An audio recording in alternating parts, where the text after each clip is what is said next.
আপনারা দেখতে পাচ্ছেন এই ছোট্ট বাচ্চাটির এই মহামারী করোনার ফলে তার যে মেধাশক্তি সেটা কাজে লাগিয়ে নিজেই তৈরি করেছেন এরকম একটি বেসিন এবং হ্যান্ড স্যানিটাইজার ব্যবহার করে ইউজ করে দেখেন কিভাবে সে নিজের বুদ্ধিমত্তার পরিচয় দিয়ে এই মহামারী রোধ করার যে একটা প্রতিরোধ সে তার মেধাশক্তি খাটিয়ে তার মেধার অবশ্যই প্রশংসা করতে হয়।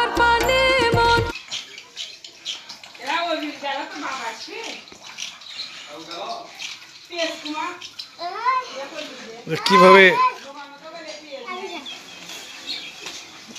দইয়ের খুঁটি দিয়ে সে মানে বেসিন তৈরি করেছে এবং কিভাবে পানি দিয়ে হাত পা পরিষ্কার করতেছে, সত্যি অবাক করা একটা দৃশ্য।